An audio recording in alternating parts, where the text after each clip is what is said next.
Hello, everybody. Can I welcome you to the George Floyd Legacy webinar? I'm joined here by my host from London, Viva Moon, and we'll be co-hosting this debate, which is in two parts.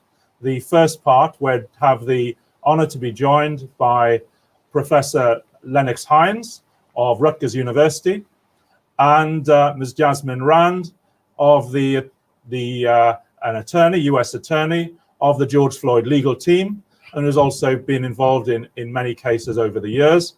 We also hope to be joined shortly by Philanese Floyd, the brother of George Floyd, and we'll let you know as soon as that happens. So from Viv and myself, welcome to everybody. And we will have presentations of around 5 to 10 minutes from each presenter. We'll then roll the debate on and ask a series of questions of presenters. And we'll ask them to keep their presentations to a timely manner. I'm sure they will. And also then we'll have the questions that answered, and they can obviously have that debate. And we'll have a short pause before we go into the part two. So starting the debate, can I say it's a great honor to have with us Professor Lennox Hines, a very experienced African-American attorney of international reputation, who actually convened this quite historic document, which is a report which he can talk about, which has gone to the United Nations Special Rapporteur, not only on the murder of George Floyd, but 44 other cases were examined by that commission. And Professor Hines was a driving force behind that production of that report. And so without further ado, can I ask you, Professor Hines, to commence your presentation. Thank you very much. Good afternoon, friends, comrades, brothers and sisters. Permit me to thank the Black Sox and Bandung conference organizations and Brother Judge Peter Herbert and Viv Anam for organizing this important forum. What is the legacy of George Floyd? Let me humbly suggest that George Floyd's legacy is unfolding as we speak. It has resonated throughout the United States and globally. This forum is part of his legacy. The report of the findings and recommendations of the International Commission of Inquiry on Systemic Racist Police Violence in the United States against people of African descent is also part of his legacy. This commission was comprised of 12 internationally recognized experts from Africa, Asia, Europe, Latin America, and the Caribbean. One of our moderators today, Judge Herbert, was one of those commissioners. The commission had hearings over a 3-week period and had over 44 cases, which included cases extended over a 20-year period. Philanese Floyd, Ben Crump, Jasmine Rand, who is here with us today, they testified in addition to families and victims of police violence across the United States. Now, we had these cases spanned over 33 cities and 20 states, from the west, the east, the north, the south, central part of the United States, and showed the systemic nature of the problem. What was significant of the findings and recommendations of this commission, which presented its recommendations and findings to the United Nations High Commissioner on Refugees, was that the critical finding was that the police in the United States, in their senseless, unlawful, illegal, systemic killings of people of African descent who were unarmed. And the only weapon they had in most cases was the color of their skin. Now, the commission found that this systemic killings amounted to what? A crime against humanity. Now, this was important because it established the illegality of these killings under international law. Now, the taking the case to the United Nations was part of the history of people of African descent in the United States attempting to seek international remedies when the courts within the United States have turned their back on petition after petition. In 1947, W.E. Du Bois filed an appeal to the United Nations on behalf of the NAACP. Then in 1951, William Patterson and Paul Robeson filed a petition called We Charge Genocide against the United States. In 1964, Malcolm X petitioned the United Nations. Later on in the 1960s, the Black Panthers called for a referendum, the people of African descent in the United States. In 1978, I filed a petition under Resolution 1503 on behalf of the National Conference of Black Lawyers, the United Church of Christ, and the National Alliance Against Racism and Political Repression. Again, at the United Nations. In 1980, I presented another petition. And this petition was to the United Nations Conference on Crime Prevention in Caracas, Venezuela. None of these well-documented petitions resulted in the United Nations taking any affirmative action until last week. Until last week. And what happened? As a result of the public outcry and as a result of the petitions that we filed, that is the Commission on the International Commission on Systemic Racist Police Violence in the United States. We filed our recommendations and findings. They to the High Commissioner. Most of those findings and recommendations were included in her report. And the United Nations, for the first time, in all of these petitions that have been filed, for the first time, adopted a resolution calling for the establishment of an expert mechanism made up of 3 international experts who would monitor what is going on in the United States on an annual basis. Now, what is the significance of this? The significance of this, and we can draw parallels to what happened in 1976 at the United Nations when the system of apartheid in South Africa was declared a crime against humanity. The same finding that the Commission of Inquiry that we coordinated just a few months ago made the same finding as to the systemic killings of unarmed African Americans in the United States. Now, what happened after 1976 when apartheid, the system of apartheid, was declared a crime against humanity? It resulted in the international community isolating the apartheid regime, and it provided the political and legal stimulus for the mass movement within South Africa to solidify their campaign, which resulted in they're speaking, go to full screen. regime falling.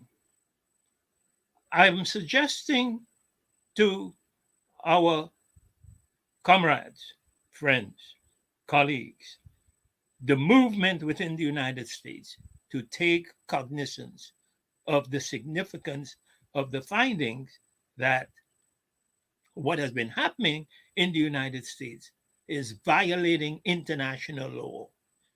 We should intensify the struggle around these findings that have been held. And we should begin to utilize these findings and recommendations.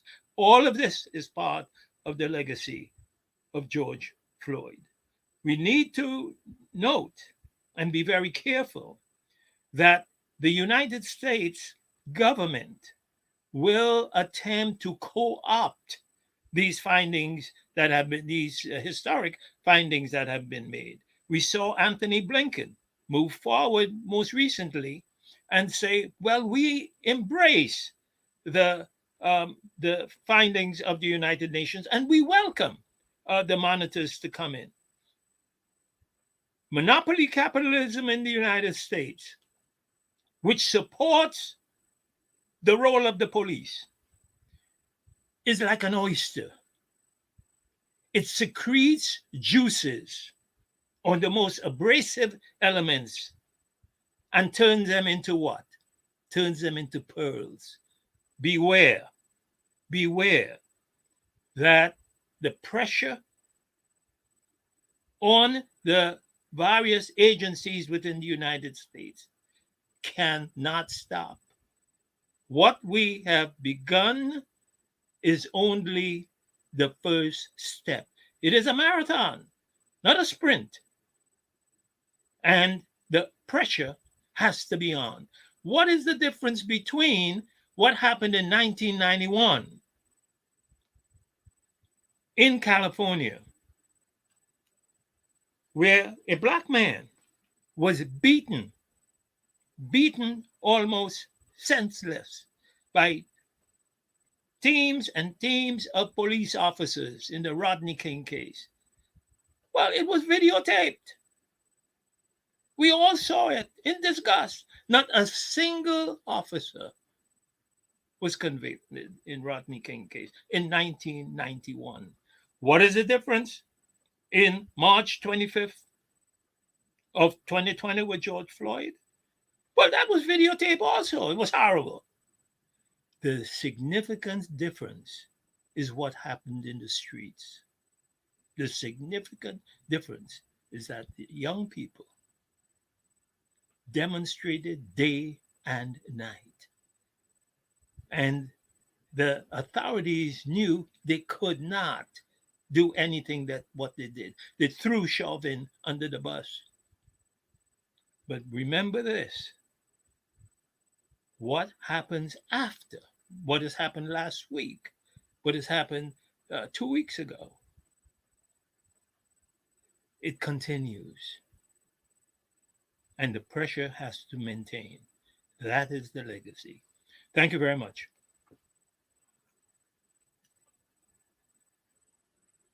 Very analytical and careful exploration of the legacy. We're honored to be joined by Philanese Floyd, and so can I pay tribute to you and your family, obviously, for all the hard work and the suffering that you have endured since the murder of George Floyd. Viv, did you have any immediate reaction to the analysis of Professor Hines? Well, it's the historical element of it that really got me.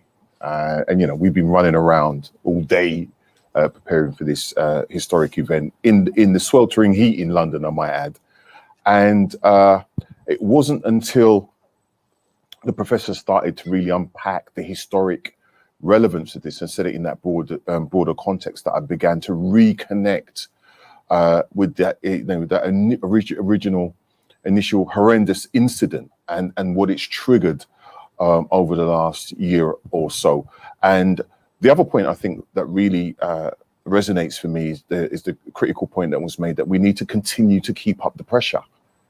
not just within North America, but across the world, globally. We have to continue to keep up the pressure. And I think that's one of the critical points for us. It's why we've convened this event on the back of the event that the global event that we held last year, which covered also South America and the Caribbean.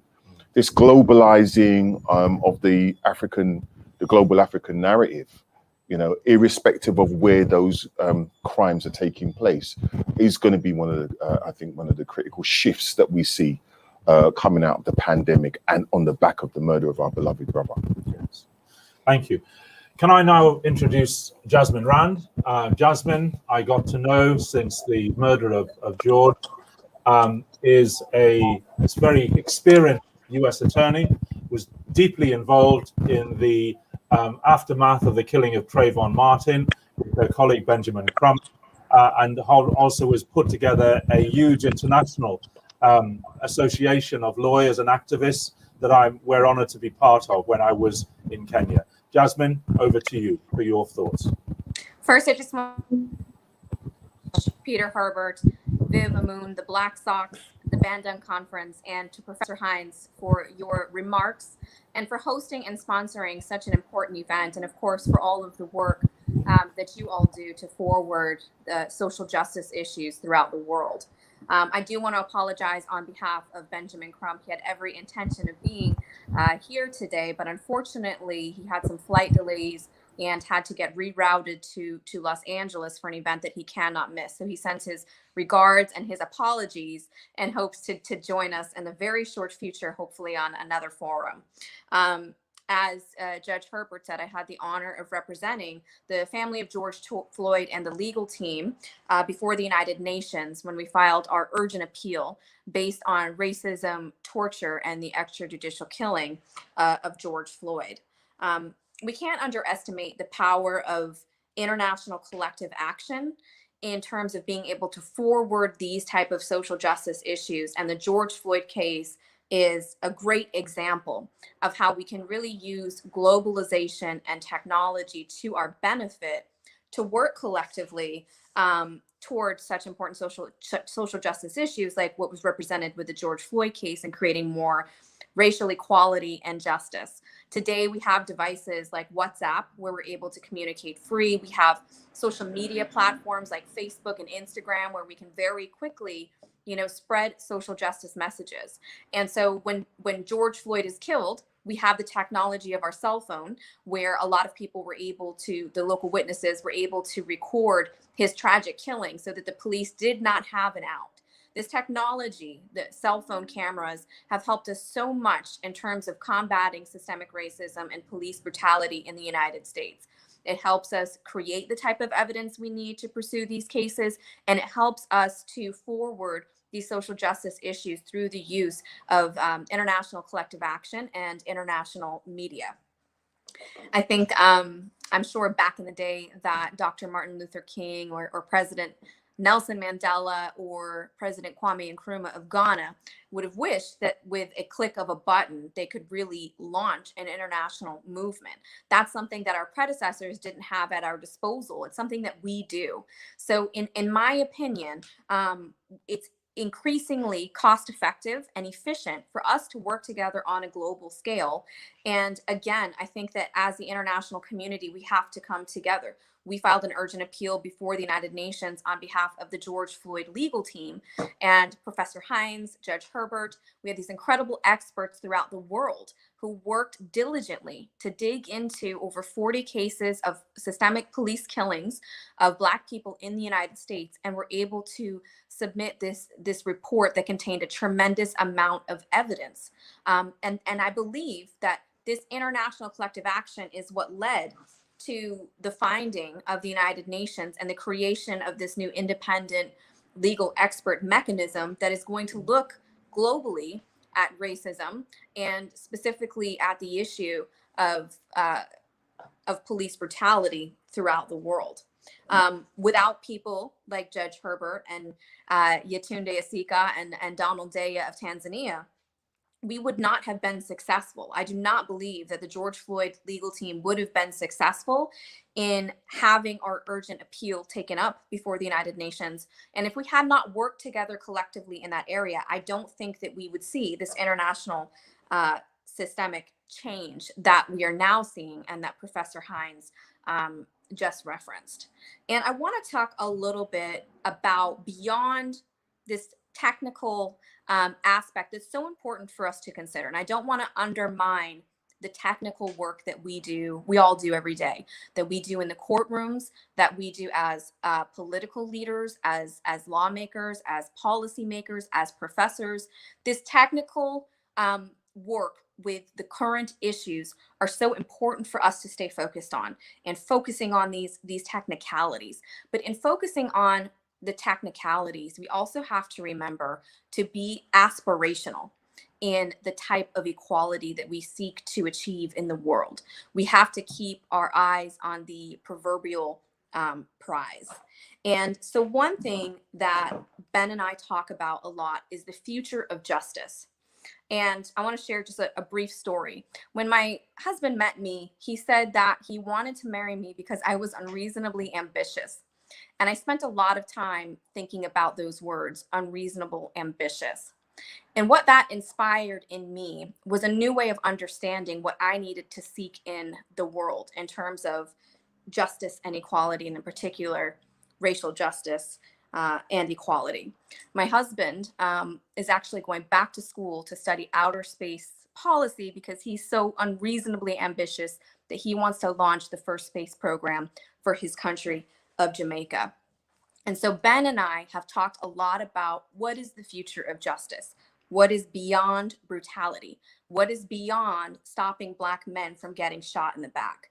Because in so many of our nations, we're so busy, combating these systemic forms of racism that we are not seeking, or we're not being aspirational in terms of our goals. So as we're combating these legal issues in our nations, we just have to remember to seek justice and equality, not only in the form of eliminating police brutality, but creating true justice in healthcare, in education, in political representation, in judicial representation in all of these nations at the highest levels of government.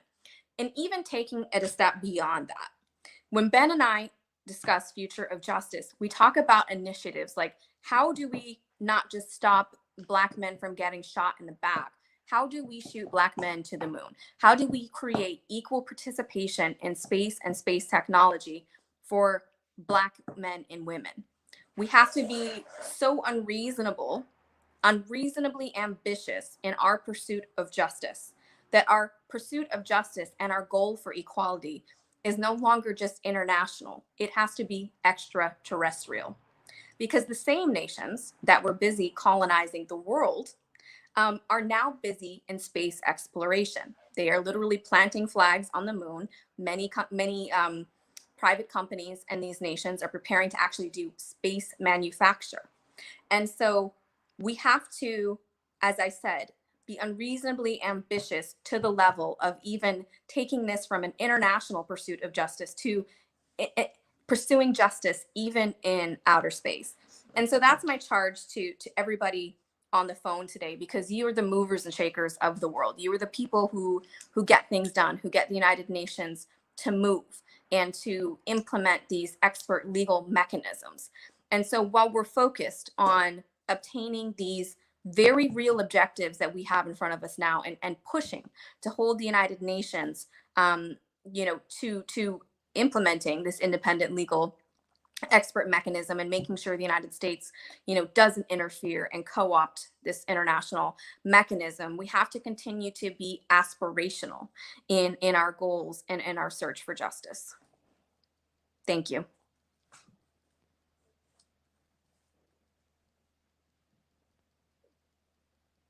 And I think it is important to pay tribute to the hard work that you and others have done, but also the importance of technology. And I remember when the beating of the Los Angeles brother took place, I was demonstrating with our former member of parliament outside the American embassy. And, you know, when Rodney King was beaten, we had no mobiles. I think Bernie Grant had the only mobile. And I decided at that point, after trying to liaise with my family and other activists, that I had to get this thing. And so it was a driver. And we know that when we were involved in the Grenfell tragedy, the tragedy where 71 people of all communities in London lost their life in a fire, it was the WhatsApp groups actually that drove us as activists to become more organized and respond far quicker. So thank you very much, Jasmine, for that. We've been joined by our Member of Parliament as well, Belrabir Ouadi. I know you were a little early, and thank you very much for that. So we'll come to you and include you in this first part of the debate if we can. Can I now turn to... Can I just pause you there? Yes, go ahead. Jasmine, just before you leave, because I'm really I'm passionate about technology and the financial services sector, because I believe these two things work very closely together, as I'm sure you will appreciate.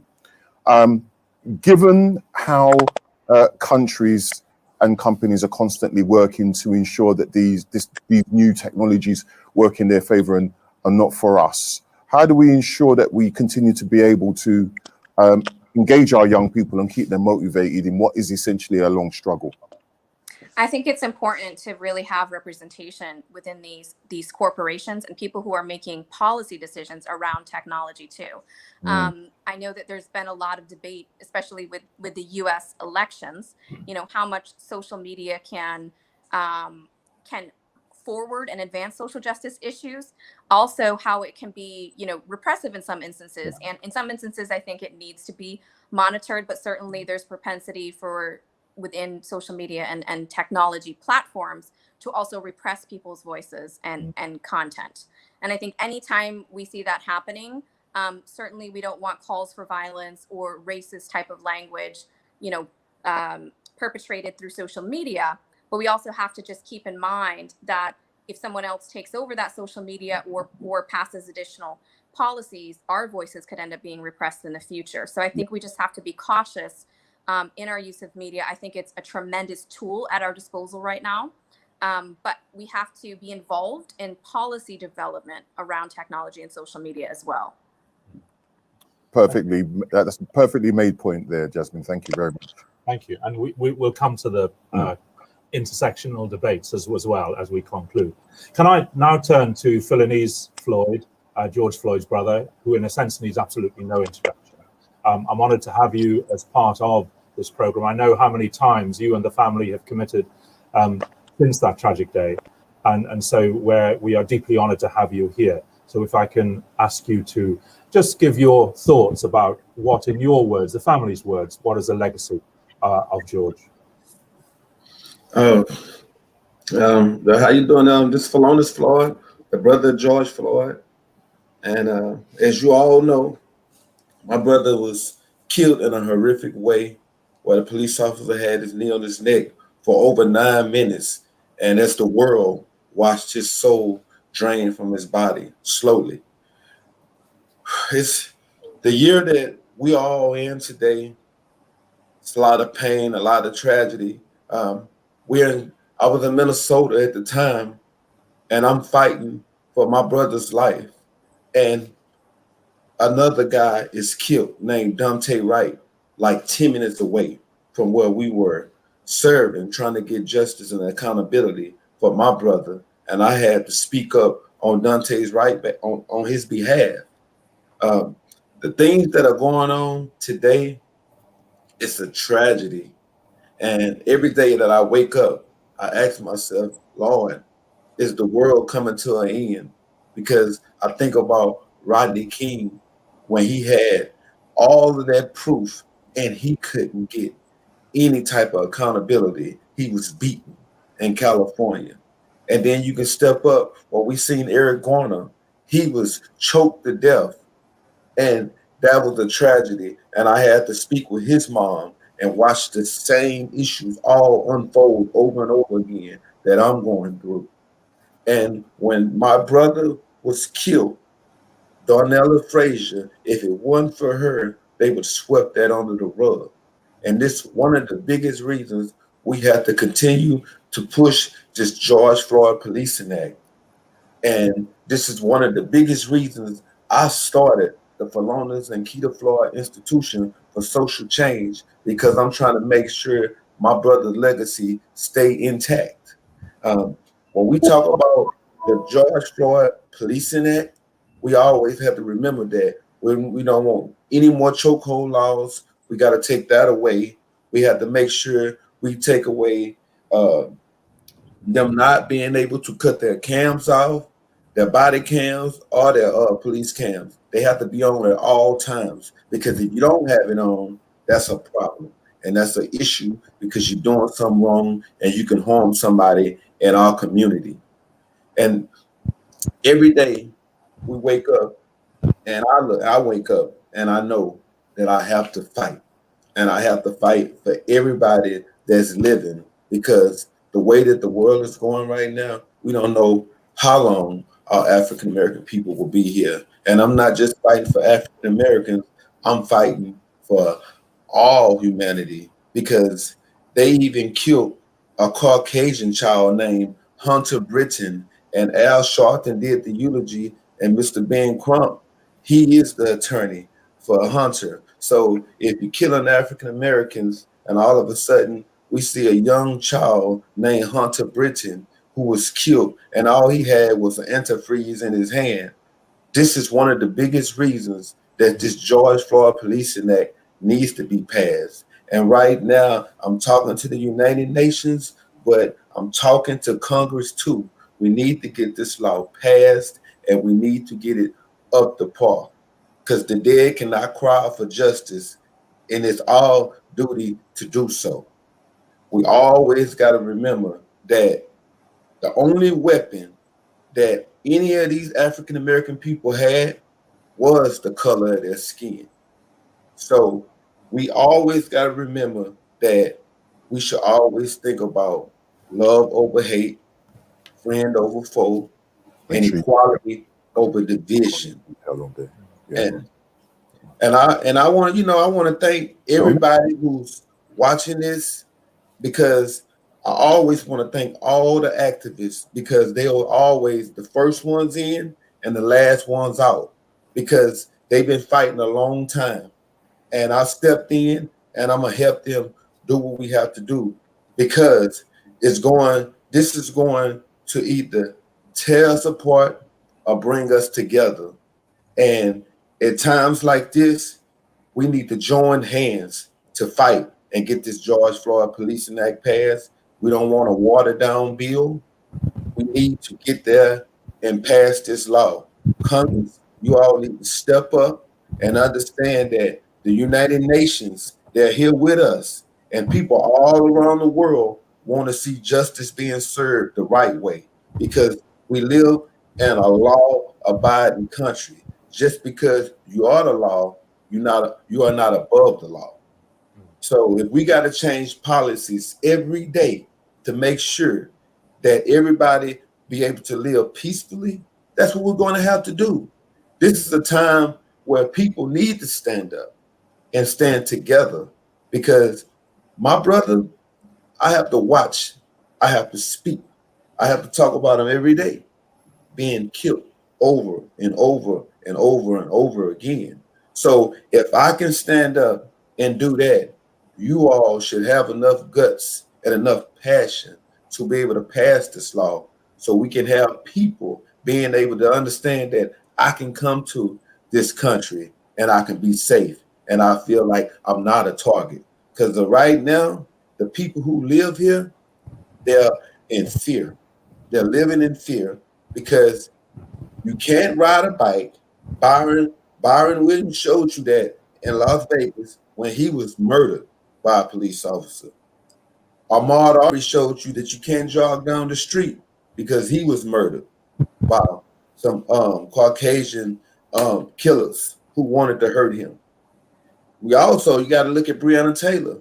It was a no-knock warrant. You can't even sleep in your own home without being killed. It's a problem. George went into the store and he was killed for all to see. It was like a cinema box office motion picture. Everybody seen it. There was no way to hide it. And if it wasn't for that video, they would have swept it under the rug. But I'm here to tell you, and I'm telling the United Nations, we're stronger in numbers. We will continue to stick together with each other, and we will have to do what we have to do to get all of these laws passed. This is the George Floyd Policing Act.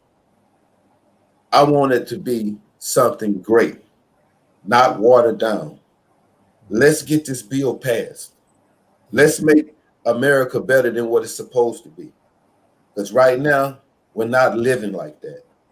This is horrific. This is the way that I never thought that I would be on this stage.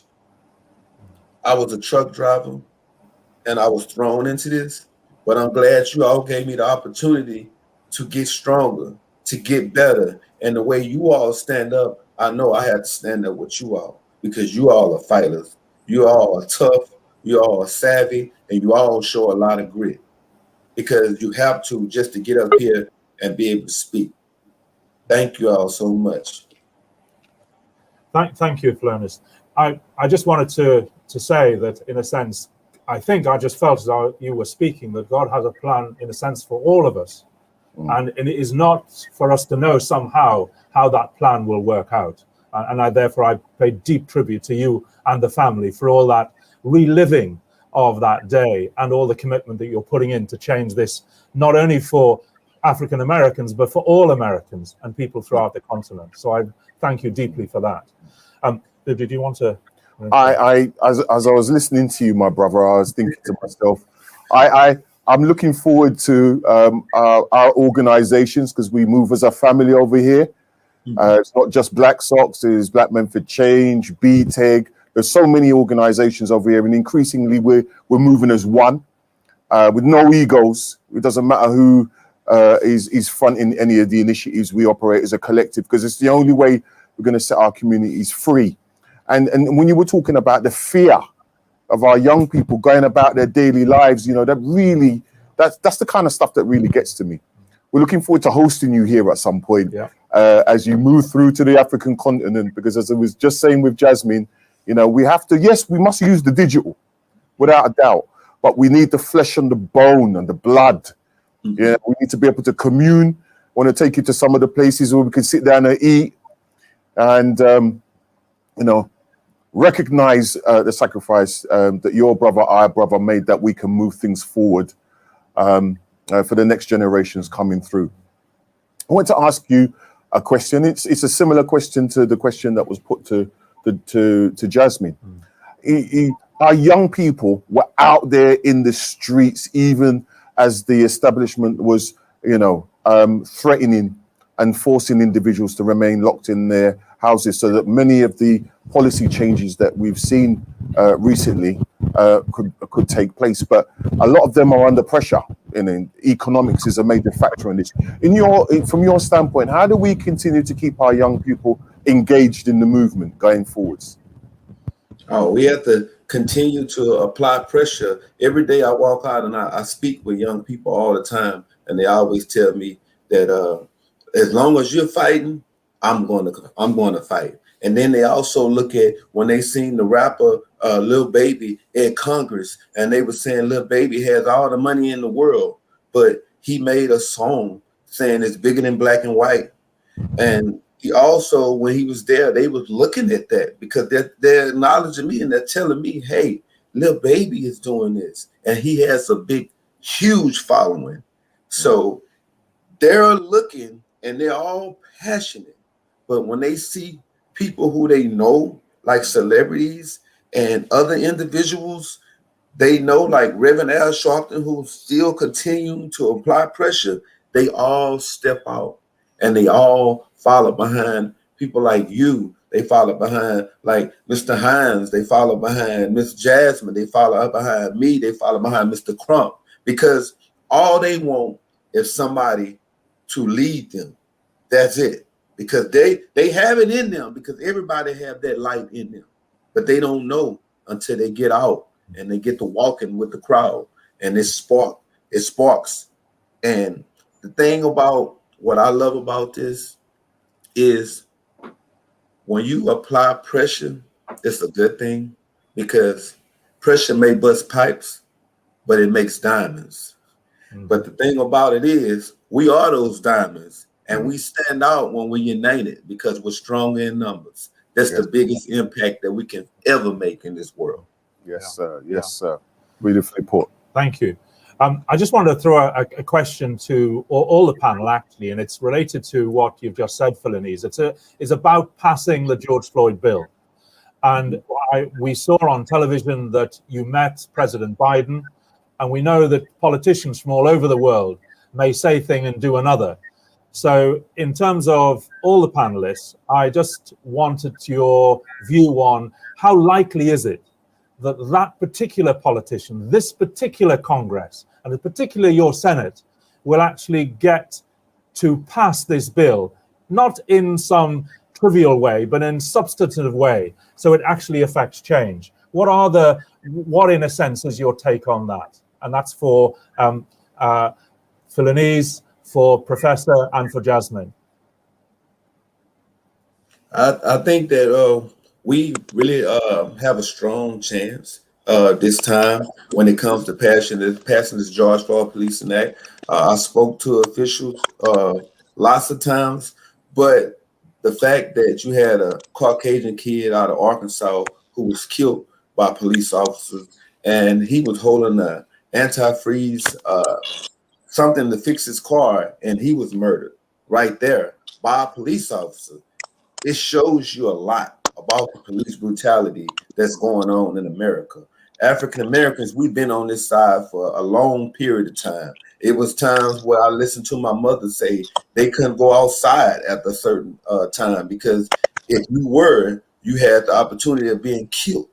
I listened to I can't remember his name, but when I was attending college for my first year, I had a young man coming there, and he was telling us about the situation where he had to go to the back of the house because his dad had to go to the front yard to be killed. It's a lot of problems that's going on in this world because we live in a world where we need to be able to stick together and show love and passion. But on the other hand, you have good police officers and you have bad police officers. You shouldn't have to sort none of them out. And that's the biggest problem that we have right now. Communication is the key. Until police officers respect us and want to communicate with us, we'll continue to have tragedies every day. And that's the biggest problem that we're having. And Benjamin Crump, Reverend Al Sharpton, Jasmine Rand, Professor Lennox Hines, they all been speaking out and they all applying and pressure and they all saying the same thing. We want accountability, we want justice, and we never want a watered down bill. This is big, qualified immunity, a lot of different things. These are issues that we need to solve. Until then, we're going to struggle. Okay. Professor, Yes, from, I want to commend Philanese and all of the families of victims who have had to relive the pain and suffering of the killing of their loved ones, having to relive this over and over again. Let me share with you that there is the good news that as a result of the pressure coming off the streets, we've seen where the law stops and where power begins on the streets. As a result of this, we have now before the Congress of the United States the George Floyd Accountability Act. The bad news. The bad news is that as we look at what is happening, President Biden has met with Philanese, he has met with Ben Crump, he has met with a number of individuals, and they've had a very beautiful uh, uh, conversation and media op. But look at what Biden has done within the last week. As a result of rising crime in the United States, he has said, look, I'm going to put more police on the streets. The police are not going to stop crime. But that is the response. And I would be remiss if I was clapping hands and saying to you that uh, the outcome of this piece of legislation is going to be accomplished without renewed pressure from our young people who have been relentless on the streets. Let me make one more comment because I have to go to another meeting on the point that Jasmine made about technology. I think it is important that we develop the type of communication mechanism that moves us from a minority within the United States, a minority in the United Kingdom, to the majority on the planet, 1.3 billion people. So I'm working with a group of international lawyers and others to develop a global digital infrastructure platform that allows people of the African diaspora, 1.3 billion, to connect, communicate, collaborate, and organize around issues that impact us. Um, I've been doing this now for over 60 years. I'm 81 years old. So I've seen so many of these things come and go. And so I like to see young people like Jasmine taking the torch and moving to the fore. But what we need is sustained pressure. I surround myself only with young people because I don't want to become a pearl. We have to agitate, as Frederick Douglass has said. Folks, I have to leave. Thank you very much, Professor Hines, for that input. And Absolutely. delighted to have you here. Jasmine, Um, the bill. So I'm cautiously optimistic, and I agree with everything Professor Hines is saying. I think to actually get the legislation implemented, it's going to take another push in organizing.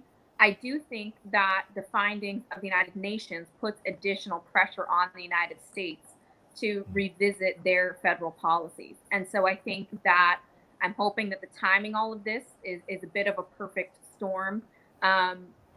Benjamin Crump and Phil Illinois have worked very closely with the Biden administration to push forth these issues. And now it's really about kind of holding their feet to the fire to actually implement the changes that we want to see, and the George Floyd Justice and Policing Act. And again, I just think, Phil Illinois, I hear you speak on a regular basis, but you never cease to amaze me with your passion and your fire and the honor with which you represent your brother. So again, thank you for your words. Thank you for stepping up and accepting the torch and using that as a flame to bring light and justice and truth. Thank you. Sorry, go ahead. No, I was just telling him thank you. Okay. Just a follow-up, really. And one of the things that I know we've discussed with Viv is that the family, George Floyd family and others, Ben, Jasmine, would come to London and then go on a tour of the continent. Because I think in this digital age, certainly when Trayvon Martin's parents came to London all those years ago, when Milton Grimes and the late Johnny Cochran came to London in 1998, we did make that international connection. And Johnny Cochran went on to meet Mandela. So, and those links really should not be dropped in the years in between. So I think I'm really will work hard and would be delighted to host the family and lawyers and activists from the United States, both in London here, where I am at the moment, and also on the continent. And we'll move to that in the second part of the debate. Just one devil's advocate question I wanted to ask. And it's hopefully, it is a serious one. It would not have saved those people who are killed like George in the way that he was. But somebody who has worked in policing for many years, from this side of the pond, we view policing in the US.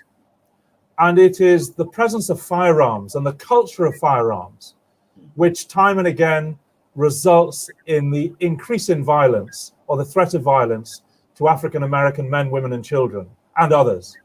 And I just wondered, how realistic is it for those First Amendment rights to be attacked at the same time as attacking the racism that drives their use in the United States? Because you have fully armed fire officers, armed officers in Norway, and they've never killed a man for 14 years.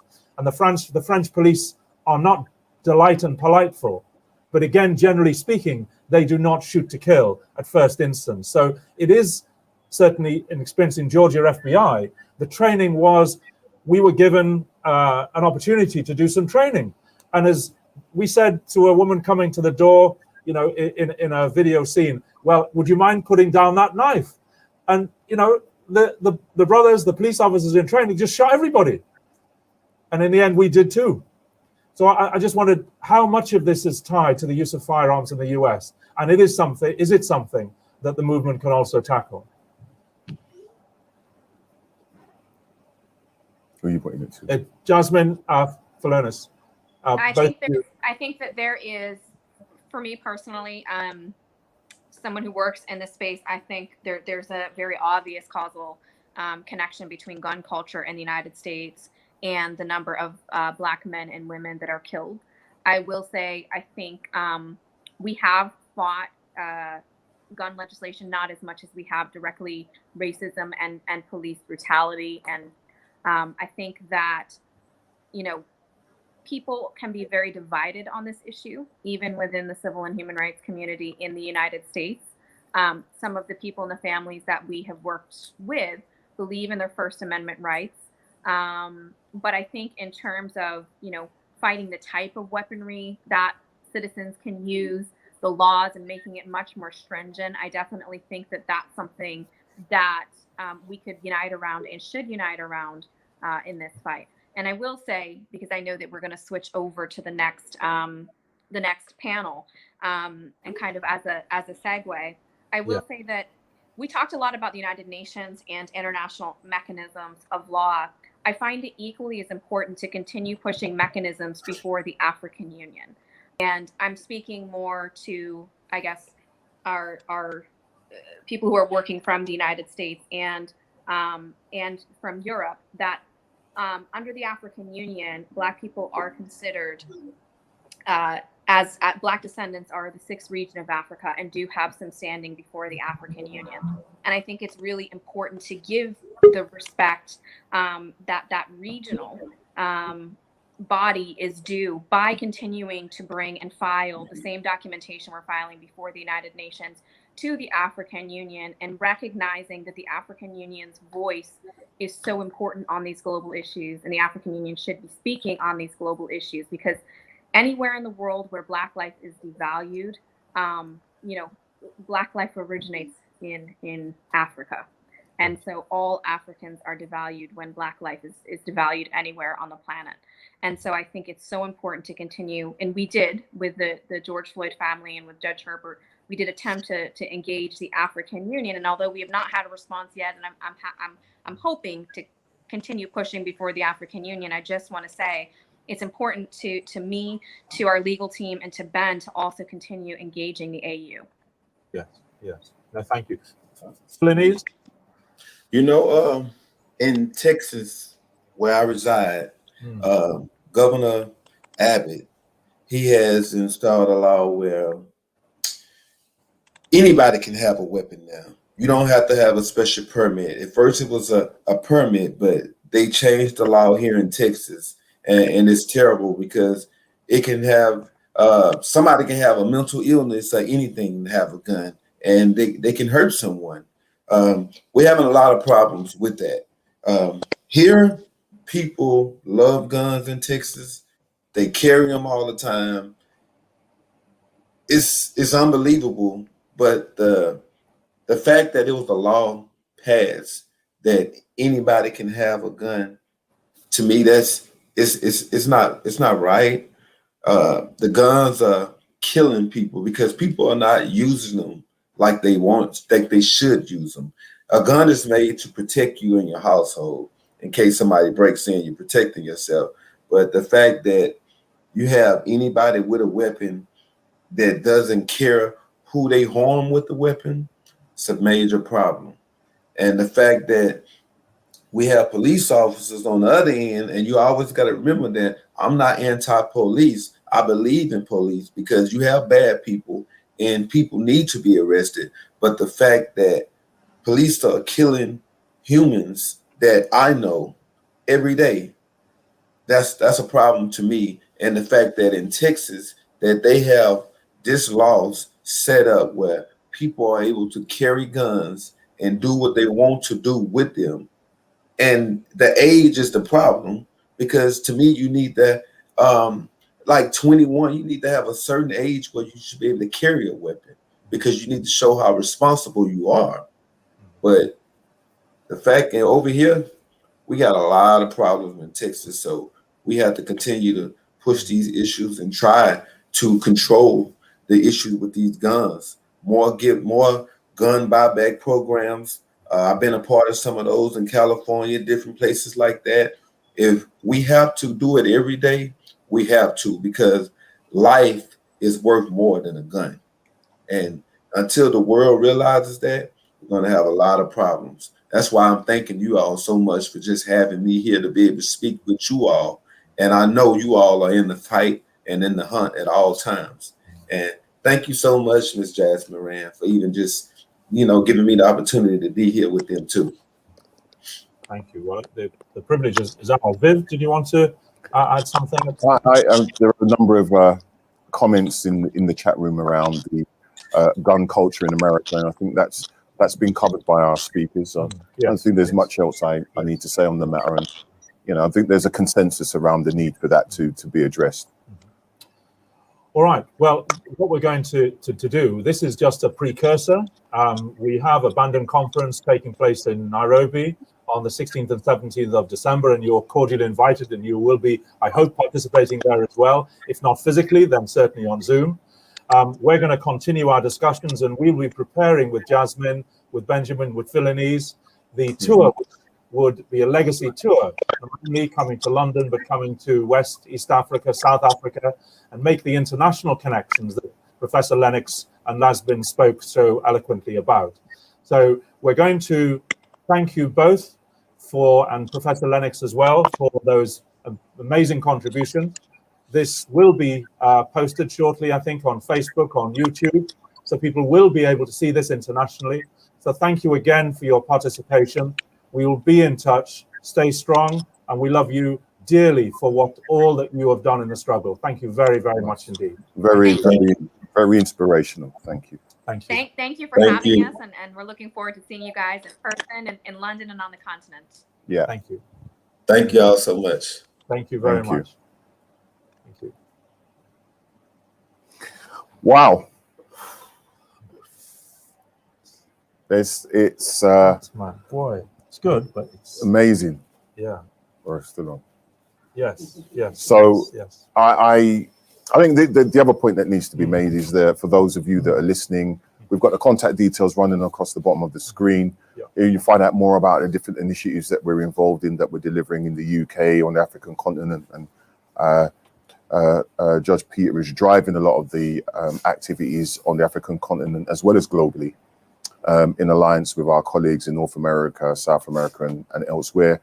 We've got a whole range of additionally dynamic speakers coming on next. But if you want to be more involved, if you want to keep abreast of what's taking place, just send your information to the links at the bottom. You've got the Bandung link, and you've also got the Black Sox link. It doesn't matter which one you use, it's all coming to one place, because we're operating in a genuinely intimately unified way.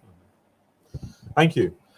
We're going to move to the second part of the Legacy webinar, and we've got some amazing speakers who will make that connection.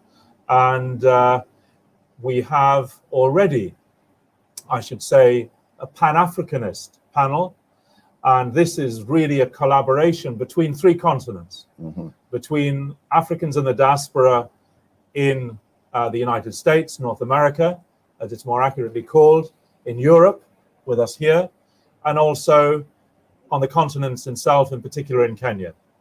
And therefore, without further ado, what I'd like to welcome to participate in this second part, which is the legacy of the George Floyd, not only for America, but for the diaspora, and in particular, what are the legacy issues for the United Kingdom. We are honored and proud to have an old, not so old, colleague of mine, Member of Parliament for Streatham, Bella Rabira-Wadi. Welcome to you. We're also from Nairobi, Kenya, have Dr. Ojwang, who's the Dean of the Nazarene Law School and a leading academic and heavyweight, if I may say, in Kenya and East Africa in terms of his input into all the recent shenanigans, if I can call them that are taking place in Kenya and elsewhere. We also hope to have a couple of other speakers, so we will have, I believe, notify you of them when they join the debate. But if I can say that I'm joined here by Viva Moon, a leading activist and slightly younger than me from the UK. Much younger. Much. Only slightly. And we'll be hosting the event and asking some questions of panelists in due course. But can I, with that, just turn this over to Bella Rabira-Wadi, and again, one of our leading politicians in the United Kingdom. Delighted to have you here, and always, in a sense, from your maiden speech through to now and way before that, somebody who has the continent and the diaspora at their heart. Bella Rabira-Wadi, over to you.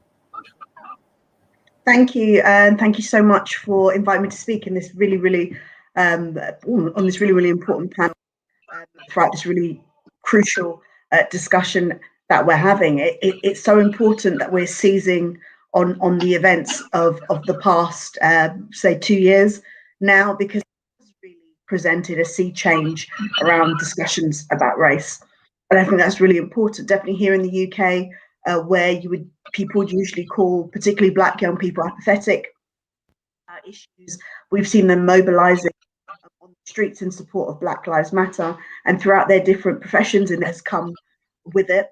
You know, a lot of people have now started to take stock in a way that I hadn't seen them take stock before, Black and white. And you know, some people have done it tokenistically. You've got some organisations that have done some quite tokenistic things as they do on other equality issues. And then there are those organisations that have attempted to show that they're engaging their staff, but they've got it just a tad wrong. There have been a number of organisations that are, yes, we should definitely be discussing these issues when their staff raise it with them, and then perhaps putting it on that staff member to devise a program to educate the whole organisation. Now, I want to touch on that because I spoke about it at a recent conference, and somebody put in the comments, no free labour, slavery is over. And I think that's a very important point to make. When a lot of issues were raised around sexual misconduct in the workplace, you saw a lot of workplaces scrambling to invite different organisations, equality organisations, to come in and teach people properly about what they should be doing and proper conduct with colleagues. However, in discussions about racism, you see quite often organisations relying on the staff that are already there. And it's absolutely important that you should take on board your staff members' complaints and issues, and actually look to them as to what should be done in an organisation. But what I would say is that there, you know, where you put your resources as an organisation shows what you find to be the most important.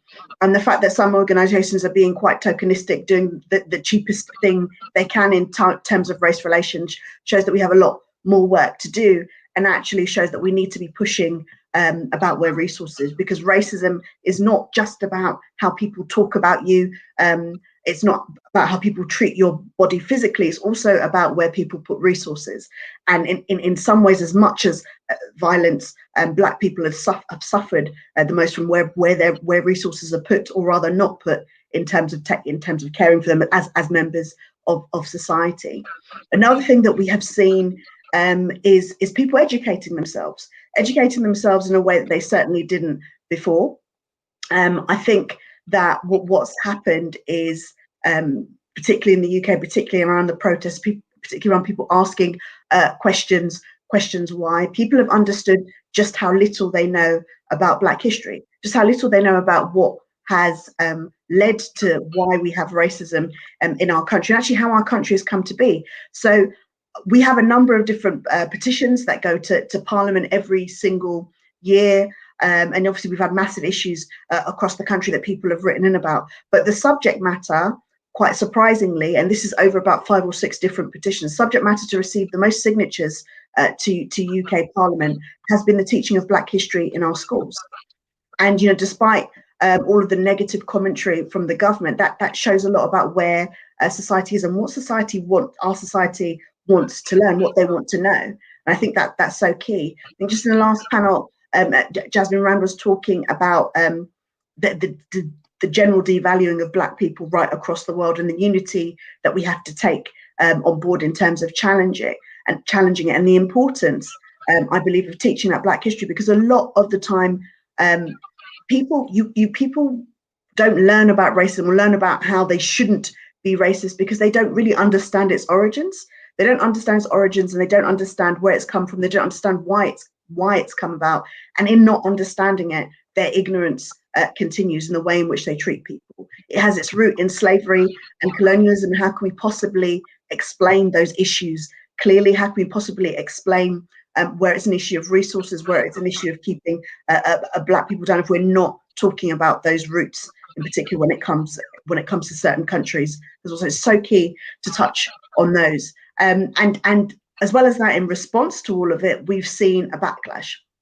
And I say a backlash because, you know, it's important to note that whilst people have been out on the streets en masse, while people have been campaigning, while people have been protesting, the government, our government in the UK, has been taking a slightly different view.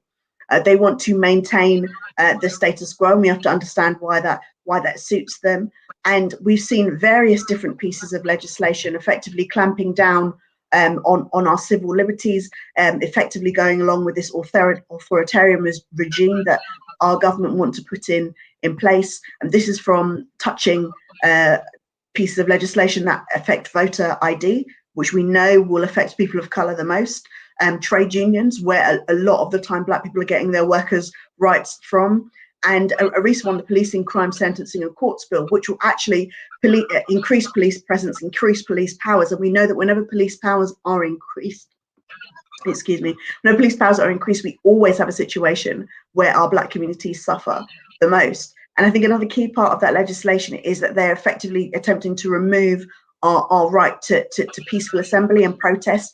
And this is so key, because I think about all of the major struggles that people of colour have won over centuries, and these have all been through the ability to be able to protest, the ability to be able to organise, the ability to be able to show ourselves in numbers and with our allies. And removing those is a way of removing our voice, and we have to be very, very, very clear about what these backlashes mean and what we're going to do to stand up against them. And I think far too often, a lot of the struggles and protests that we're having at the moment are being demonized. They're being demonized, even though we know that all of the protests we think of in the past were actually the milestones of our progress. So we need to keep up that action on the streets. We need to keep up the action in Parliament, but remembering that they go hand in hand. I'm not one to believe that a lot of the fights that we are going to have, especially in a situation where we have a government with a large majority, that a lot of the fights that we're going to have, a lot of the debates on policy, I'm not foolish enough to believe that they are going to be won necessarily within Parliament's chamber. A lot of the time, these arguments are going to be won on the streets, and they're going to be won in our numbers. So it's very, very key that we keep on top of those issues, and you know, people are coming out and using the democratic process that they have as much as possible, using their voice as much as possible, because we have to realise that as much awareness as we've built up around this issue, there are attempts to destroy any progress we've had. And actually, I would be amiss not to mention the race report. The government's commissioned race report that effectively said that institutional racism no longer existed, rolling back decades work that has been done within our communities, and various reports. We didn't need another report, but remember that race report was actually born out of the recent Black Lives Matter protests in the UK. The government said they were going to go away and look at whether or not about the issue of institutional racism because of the protests, and they decided to come back and tell us that institutional racism does not exist. So that's where our government is today. They are trying to sweep everything under the carpet, and it's important that we keep bringing it to light. And it's important that we remember that international and solidarity, and how important it is to stand up for each other right across the world, because again, that has been another milestone of our movements. Whether we've been able to use the internet like we're able to do today, or whether it was people simply writing letters decades and decades ago, all of the movements that have borne the most change have been one that have had international cooperation. So that's another reason why I'm very pleased to be here today. So the fight definitely doesn't end there, and it's important to just keep encouraging people that it's not enough to be not racist themselves. They have to actively be an anti-racist. Thank you. To come back with a couple of questions in due course. My fault, I've run over time a little bit.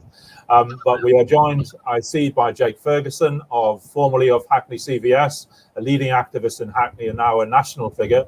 Lee Jasper, who's known to many of you here, the former policing advisor to the Mayor of London and leading activist. We both had hair at one point. And last but not least, Jermaine Jackson, who's again activist, artist, and has a huge following as well amongst the new generation, in the sense of one of the younger generation. Can I make the international connection and say that because of the reduced time, probably around about 5 minutes each for contributions, but can I make that international connection with my fellow activist in Kenya, Dr. Duncan Ojwang, who's the Dean of the Nazarene Law School and a leading academic on the continent as well. Dr. Ojwang, your thoughts at this time? All right. Good evening, and I'm very excited and very grateful for this opportunity, putting this together, matching different time frames, bringing these great children and daughters of Africa and African descent to speak on this important topic. I don't take it for granted. Very briefly, my points. One is that the legacy of Floyd has helped us to connect between racism and even the transatlantic slavery.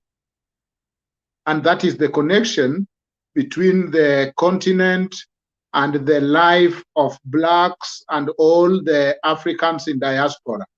That the slavery was as a result of racism.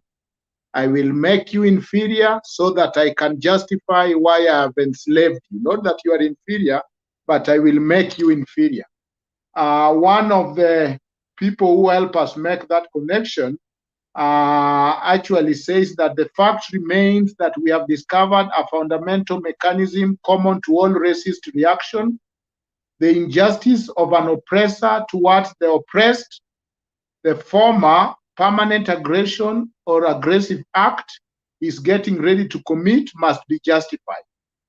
And isn't privilege one of the forms of permanent aggression inflicted on a dominated man or a group by a source so many advantage, if not by overwhelming the victim? Underneath it masks racism is the racist way of giving themselves absolution. And so there is that connection. Second thing I wanted to point out is that when I look at the scholarship, the reason that Judge Peter and the rest, you had to work extremely hard is that us who teach human right is based on three metaphors: an African savage, an African victim, usually a woman or a child, and a white savior. It took a lot of effort to show that a Western country can also be a savage. And so the trajectory of human rights, even myself doing human rights in the United States, human rights is always taught with international law, because human rights belong to those who don't have the systems. It belongs to Congo, it belongs to Kenya, all those other people. But for the US issues, it's not taught under human rights, but civil law and the rest. So there's that trajectory that has made it very hard for people who are of African descent to permeate the system and to have a discussion even within the continent that, wait a minute, it is the so-called savior in human rights that is actually the savage. So the three paradox of human rights are the savage, the victim, the savior. In most cases is the common projection of a human rights story. A savage, usually an African country, but really the African culture that is full of FGM, that is just not civilized enough. That is generally how human rights stories are portrayed.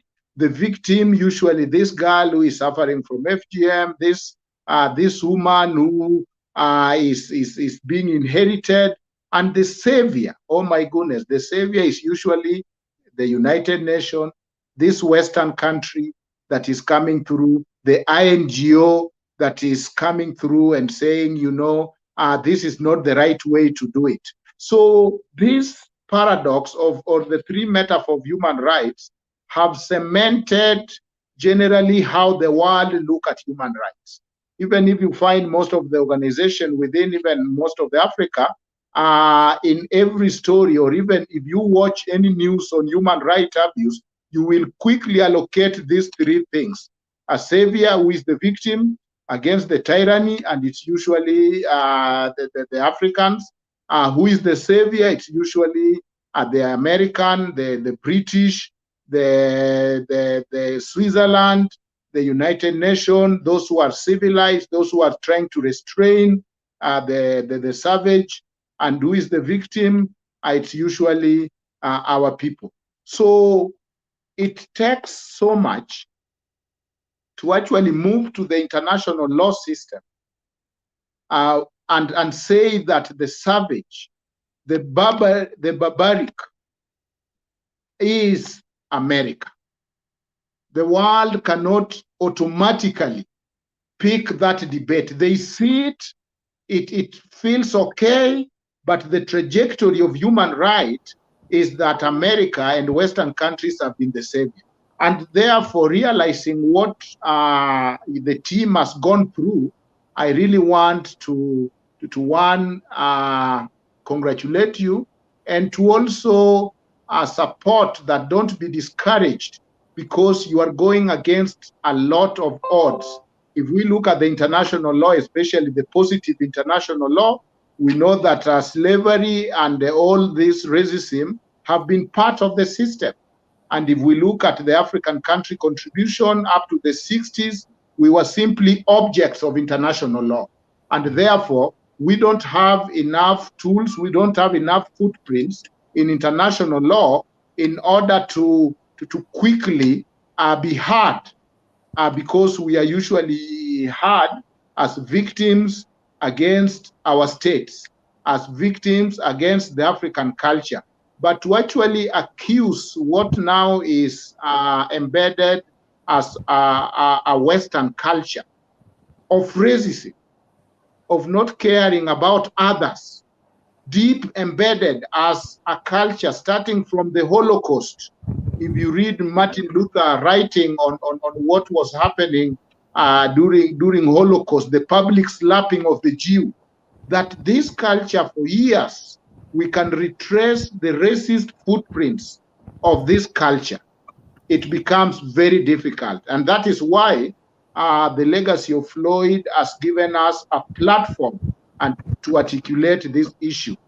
Finally, I wanted to comment that When I look at the effort that the African states made, especially in supporting the resolutions, the Human Rights Council resolution against all odds and threats by the United States, the resolution HR 4, the resolution 43, 250, it actually shows a continent that is aware, and we need to help our leaders understand this issue. One of the accusations that I fairly took when I was in the United States is by the Society of American Sociologists, who say whenever our African leaders go to America, they don't meet the caucus of Black Congress. They don't meet Black organization.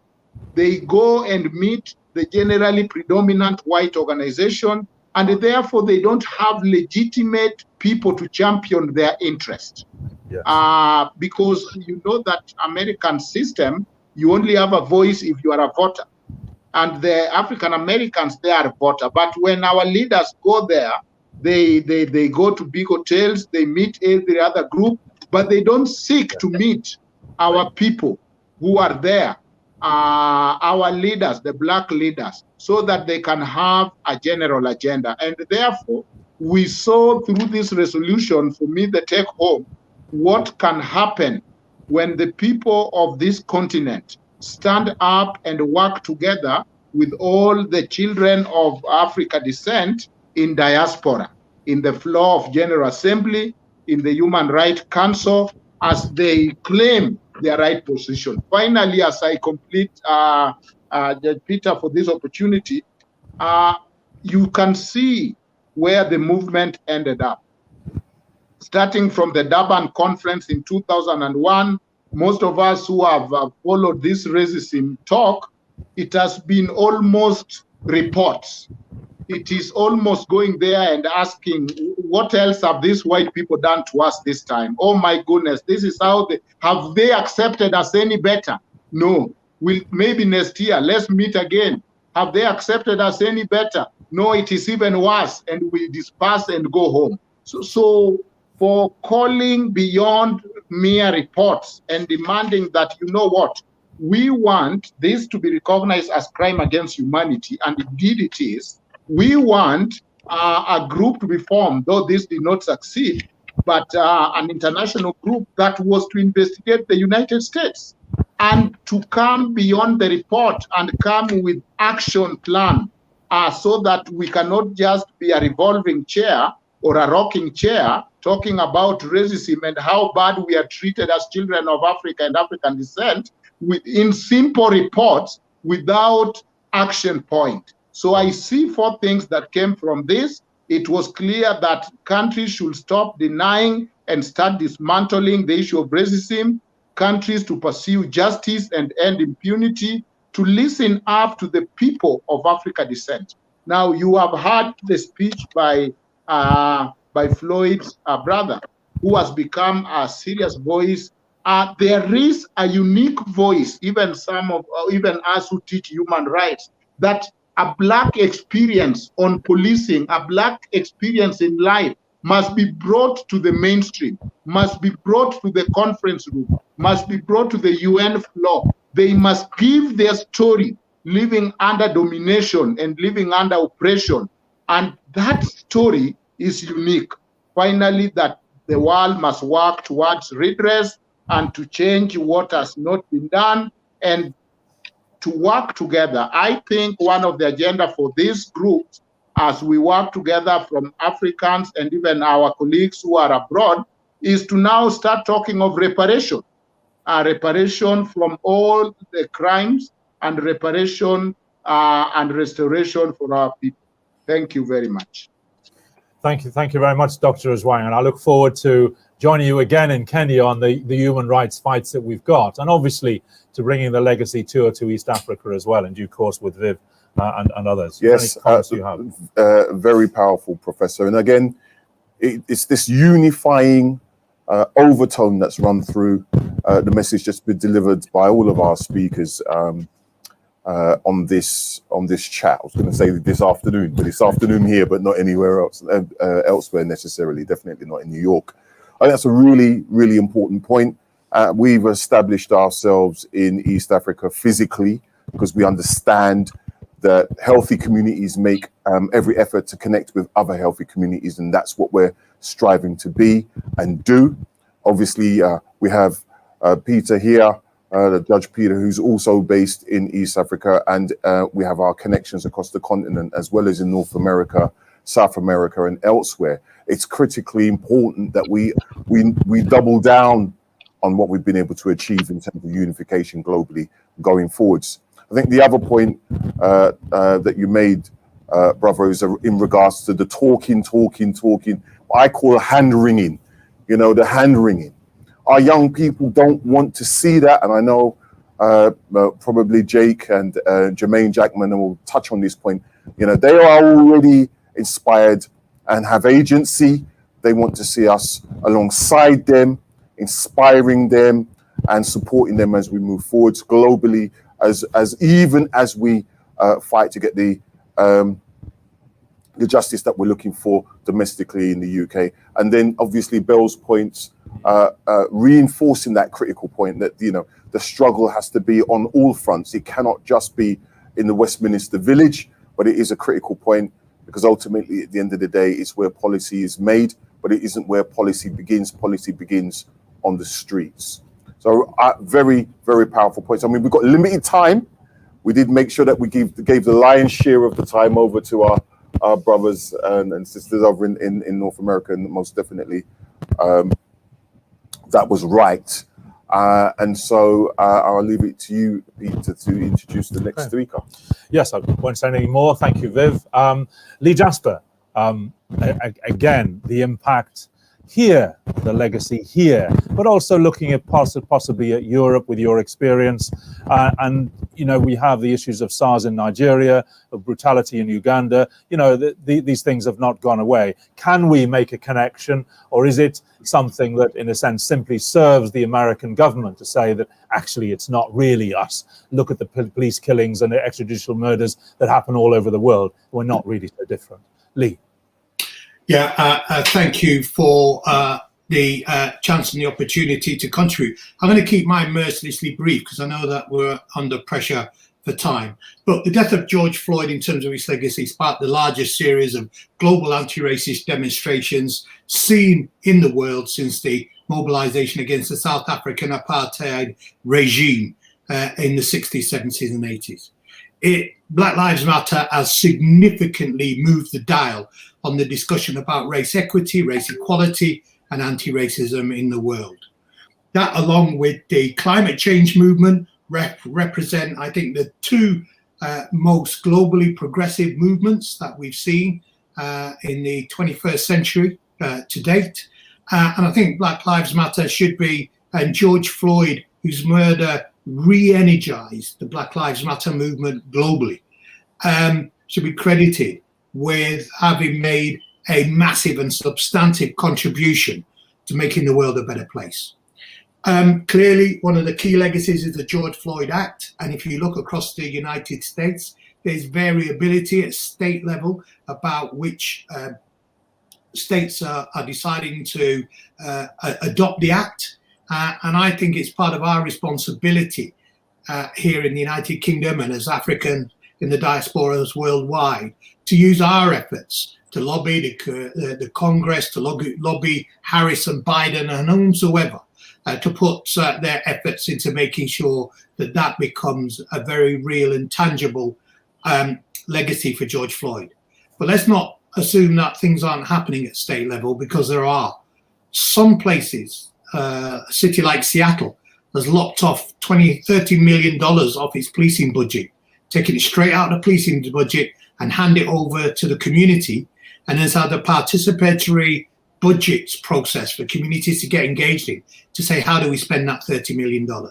So even without the act, and it's important the act does get passed, there is still a lot going on at a local level here, in the US, and indeed right across the UK.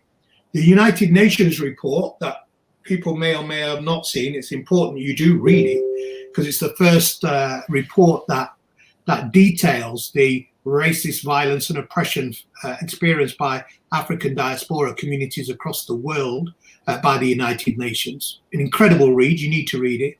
But that demonstrates to us that this is not a problem for North America or even Europe. Latin America, Brazil, places like Australia, wherever the African diaspora resides, and the United Nations report makes the point, particularly in those areas who have a history of colonialism and being involved in the transatlantic slave trade, they find huge disproportionality in relation to the Black experience of law enforcement. So I think it's important that people do read the United Nations report. I think, lots of people have made some important points today. I think Dr. Ojwang made an important historical context. And he's right that we can trace the fingerprints of white supremacism all the way from 17th century slave trade to, the Holocaust of the Third Reich in Germany and beyond. Because it was humanity's failure to recognize the humanity of fellow man that allows them to demonize them to such an extent. And to that extent, I would say that the process of African enslavement contributed to the modern formation of human rights concepts. Because in that fundamental battle between abolitionists and Africans seeking their freedom, the dialogue about what is the nature of humanity, what are the nature of rights, are they universal, those were hammered out long before the French Revolution. In fact, they informed the French Revolution. And of course, any reading of C.L.R. James and the Black Jacobin will give people the detail they need in making that historical link from transatlantic slavery up to modern day law enforcement and police violations. And of course, reparations is incredibly important, and the United Nations report makes mention of the need for reparations, even on the issue of disproportionate violence and racism directed at African diaspora communities today. And she calls on state agencies and state parties to make those reparations.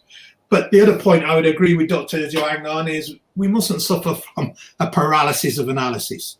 If there's anything we're good at as an African diaspora, is we can talk at an Olympic level on an issue until we exhaust ourselves and everybody else in the room. We must move from analysis to praxis, the ability to move together. And this is where I think the international partnership comes in. Not only has the Black Lives Matter put more Black people, more white people, more Latin people, more Asian people, people from all over the world on the streets in the name of anti-racism. But it has also provided us with the opportunity to have these international diasporic conversations. I think they're incredibly important, and we want to be seen as prioritizing and moving this debate forward.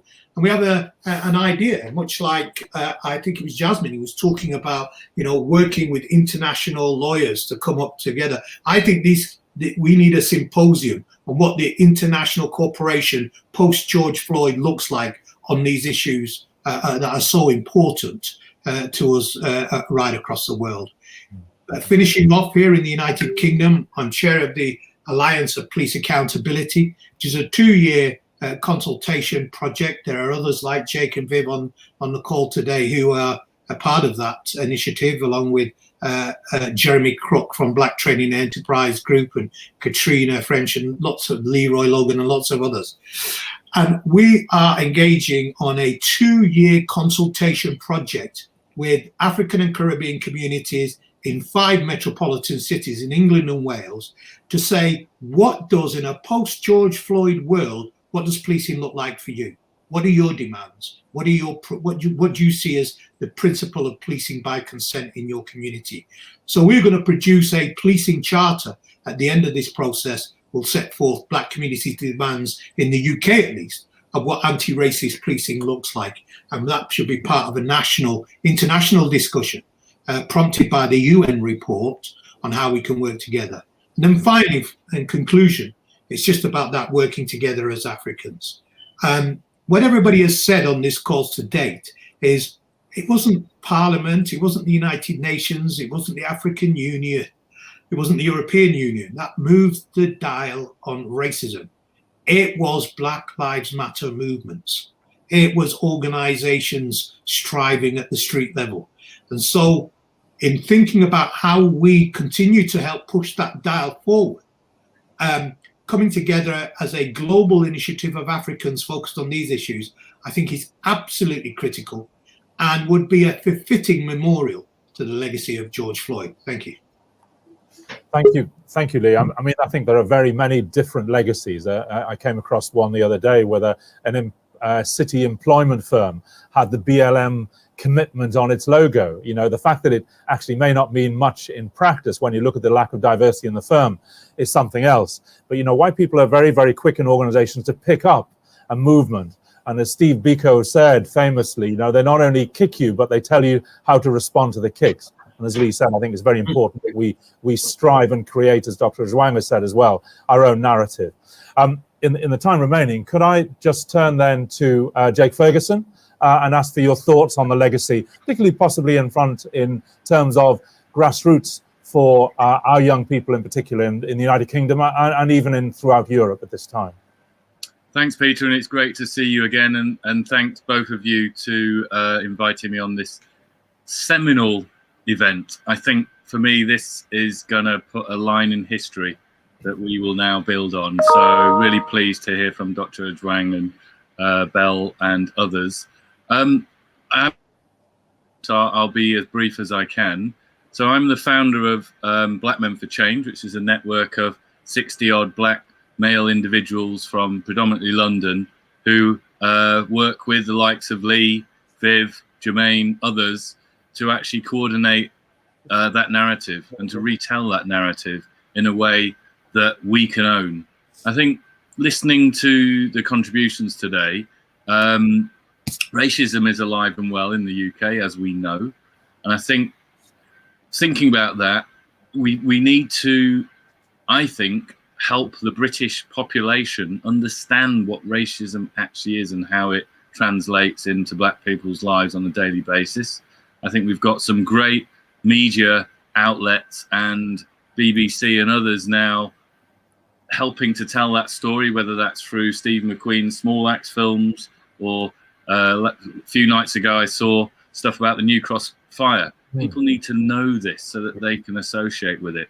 I do think we in the UK need to take a grip of our national media, and whether that's News International, the big guys, The Sun, The Times, The Guardian, to join us on this struggle, because the media is so key to that narrative. And I think if we can own the narrative and then push that narrative through media outlets, we're going to get very far.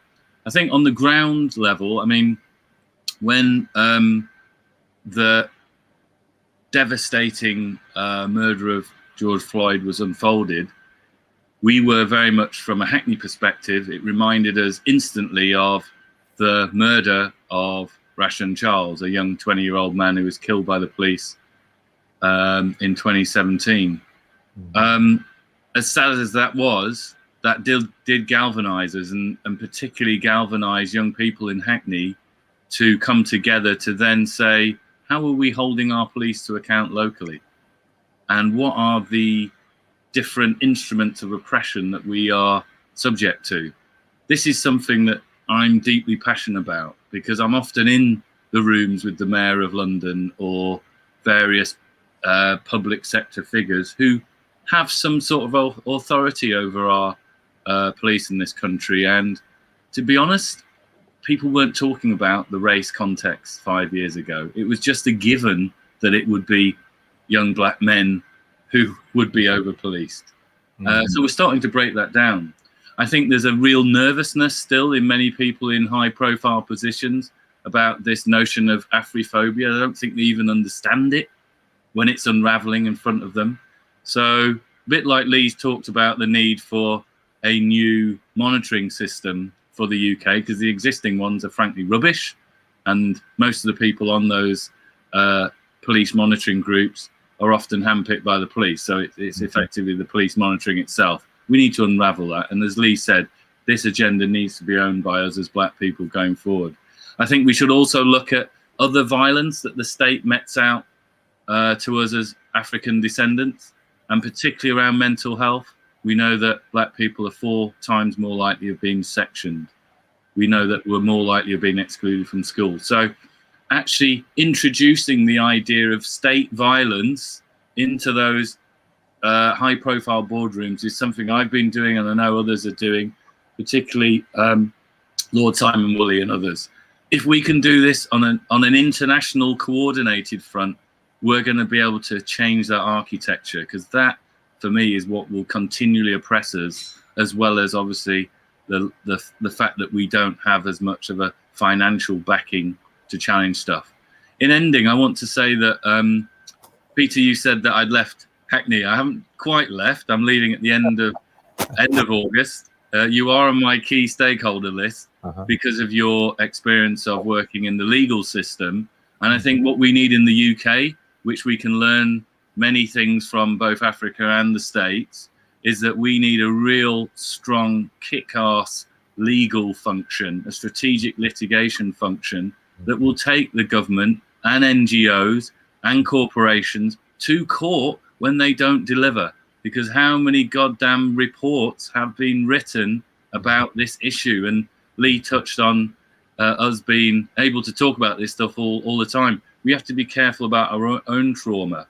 And, you know, us going away for 6 months, writing a brilliant report that makes strong recommendations that are then ignored is not good for our psyche. So what do we do instead? Well, we start to get legal.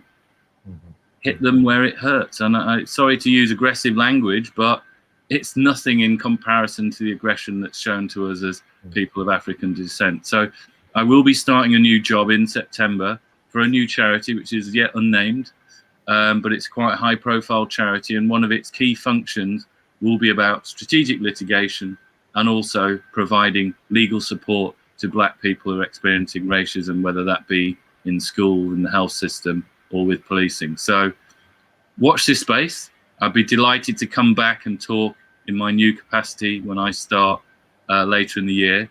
And for those that are listening, look out for this charity. I hope it will be the answer to some of our problems and will really turn the heat up where it needs to be turned up. So thanks so much for allowing me to speak, and really excited about this momentous occasion. And I'd like to thank George Floyd's family for being part of this. It's so important that we are here for you, and we can use George Floyd's memory in a way that will create lasting change. So thanks very much. No, thank you. And I should say to Viv, picking up on the legal point, we actually did intervene in a Supreme Court case in the United Kingdom in May 2017, successfully. And so that was something that really... Paid for by ourselves. Yes, done ourselves, paid for ourselves, recognized when we're there, and made a difference. And, you know, I think that is something we should have used many, many years ago, but better late than not at all. Now, in the remaining time, can I now turn to Jermaine Jackman, last but very certainly not least, and my apologies for getting you to you at this particular time. Can you introduce, obviously, yourself and just give your thoughts on the impact of the George Floyd legacy for the United Kingdom? Thank you. Thank you so much for having me. I'm mindful of time, so I'll keep it short, sweet, and brief. Viv, Peter, thank you so much for putting on such an important event, convening, bringing people together to discuss the legacy at this time. I'll be real. People are angry. Young people are angry. When I mean angry, I mean real anger.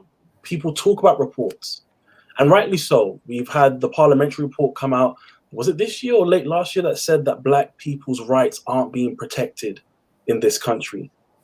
That the Equality and Human Rights Commission here in this country is not fit for purpose to protect black people's rights. So yes, reports are important. Let's talk about reports, but let's also talk about the reality. And that's where that anger comes from. The young people that I've spoken to are mad, real angry. When we think about the economic conditions that we're currently living in after the 2008 financial crash, when we think about austerity, when we think about the young people watching their parents struggle, when they see what's going on in the news and what's going on around the world, they realize, and then they hear about the pandemic, they realize, well, we've been living during a virus. We've been living with a global virus, not just COVID-19, not just the virus, not just greed that has fueled climate change, but racism. and how it has infected societies around the world, how it has affected their parents and their grandparents. My granny often told me about the stories of when she first came to this country to be a nurse and a cleaner and just to make ends meet to send money abroad to get my mother over, and the racism that she faced while she was here in this country. Young people are angry, and they're not here to read 26 to 56 pages of parliamentary papers. They are marching up and down the streets, and they're demanding change aggressively, and I'm here for it. I laughed a bit when Jake apologized for the aggressive language. I'm like, Jake, never apologize. Never apologize. If you think about the hundreds and centuries of years of violence and aggression committed against the Black body, mere words of aggression, that comes lightly. But young people are angry and they are wanting change. And I think even the narrative right now, government leaders are using the new normal, or let's work towards the new normal. A lot of us are saying we don't want a new normal because the old normal never worked for Black people. Mm-hmm. The old normal never worked for Black women. Yeah. The old normal never worked for the LGBT community. The old normal never worked for Black people with disabilities. Mm-hmm. So why are we perpetuating that? Mm-hmm. Let's work together to a better normal. So while you have a cohort of angry, but their desire for change is there, where's that intergenerational connection? Mm-hmm. Where's that support, guidance, and the sharing of knowledge from the elders in our community? And I think that's the stage that we're at right now. We saw the mobilization after George Floyd's murder, which showed us it can be done. Mm-hmm. We've seen how they're able to connect and create, young people are able to connect via WhatsApp and create via TikTok. We're living in a generation where young people are content creators and they're able to go viral like never before. When I was their age, things went viral maybe once every 6 to 7 months. Things are going viral on a daily basis. Young people are on social media, soaking things up, learning things. How do we tap into that? How do we use that as a tool to open an intergenerational dialogue, conversation? And that's where we need to be right now. That's how we learn and that's how we grow. We were right to talk about how there are now white communities here in this country learning about the history of Black Britain. It's not my job to educate you, by the way, for our allies and our white peers watching. It's not my job to educate you, but it's great that you're learning. I had a friend who even mentioned to me this morning, he lives in New Cross. He's a Scottish guy. He lives in New Cross. He said, I never knew about the New Cross fire, and it's literally down my road. Never knew. So education is very powerful and it's very key. We have our allies. We have the hungry young people there ready for change. How do we connect with our elders? And I want to charge everybody here listening. I want to charge the panelists. I want to charge Viv and Peter about making a commitment to engage with our young people. I consider myself young, but not for so long. I'm 26, I'm nearly 30. I'm closer to 30 than I am to 20. But there's only so much I can do. Yeah. But I need the support, I need the guidance, and I need the knowledge from our elders to know what has been done before and connect that with the energy and the technological wisdom of our young people. That's how we move forward. That's how we also bring about change. It's part and parcel of the litigations, of the legal cases, of the activism, of the grassroots organizing, of the movements, of the protesting and demonstrations. Because if we're being real, we have a prime minister who's unafraid to pander to the far right. Mm-hmm. We have a prime minister who's unafraid to say that institutional racism doesn't exist. Mm-hmm. So at what point do we come together and say to the prime minister, no, enough is enough. Enough is enough. And I'm ready. I'm ready for what the future holds in terms of the new organization Jake is going to be leading in. I'm looking forward to the internationalist conversation and how we connect with movements around the world that Viv and Peter is heading up. I'm looking forward to plugging into the police framework that Lee was speaking about. All of this works and part and parcel of a bigger movement. 2020 and 2021, yes, that was the year of the pandemic, but it was also the turning point in terms of race relations. It's the time where people globally woke up. And I'm really excited for what the future holds. Initially, I was very exhausted and politically exhausted, emotionally and mentally exhausted from the pandemic, from the disproportionate deaths, from the George Floyd murder. But hearing young people speak, like when I was talking at the show Racism, the Red Card, hearing Jake and Viv and Lee and the family of George Floyd and our brothers and sisters around the world, hearing them speak today, it fills me with hope. And I'm ready to take on the fight. I'm ready. Beautiful, beautiful. Jermaine, thank you. That's an inspiration. And, you know, it's all, as I'm now an elder, it is actually incumbent upon us. And you get there very quickly. So I'm really deeply humbled by having you all take part. We are at the end of our time, unfortunately, but this is just the start. It's certainly not the end of this process and this webinar. Viv, is there any final closing words you'd like to add? Slow, quick, slow. So we do the processing, you know, after we expend the energy, the physical energy, the confrontation, we do the reflection, we do the processing, and then we come again. And I think that's what we heard from our brothers and our sister in the States and in Africa, that we're reflecting, we're connecting in order to come again. And we must come again. We must keep up the pressure. I think the recurring message has been around the need for us to use our technology in a healthy way. Too often we see the technology being used in a way that's divisive.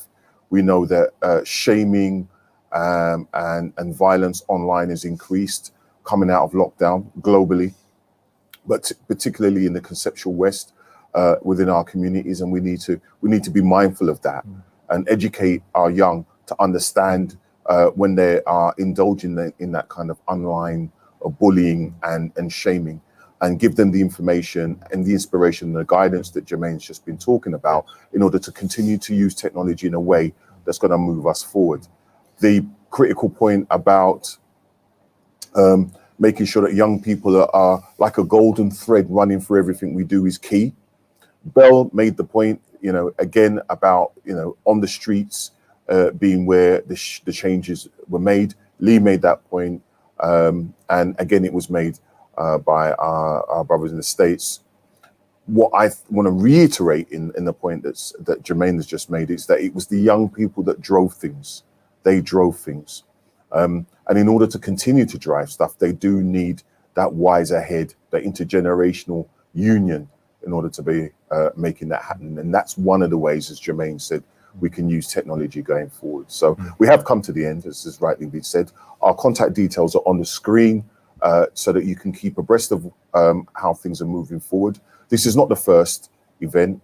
It won't be the last. And there are many, many, many things going on behind the scenes, as has already been alluded to by many on this call this morning, depending on where you are on the planet. So again, I'm really grateful to have my brother alongside me. So we'll be scheming and politicizing and plotting as we move forwards globally as a family. And can I thank the participants, panelists, all of them. On the first session I thanked, but again, Bell Ribeiro Ade, marvelous MP for Streatham and Pan-Africanism generally. Jake Ferguson, still in Hackney, but still a national figure. And Lee Jasper, of course, as always. Jermaine Jackman, for your wise words on young shoulders, and Dr. Zwang for that Pan-Africanism which you bring to the table. And one of the things we will be discussing is how we can actually involve Black celebrities, whether it's Lewis Hamilton or anybody else, to take the struggle from the T-shirt to the streets and back again, and to empower ourselves with all the resources at our disposal. So thank you very much. Watch this space, and our future really is very, very, very bright compared to the suffering that our people have had to endure. We have everything at our fingertips. We just have to use it. Thank you very much. May your God be with you. Thank you.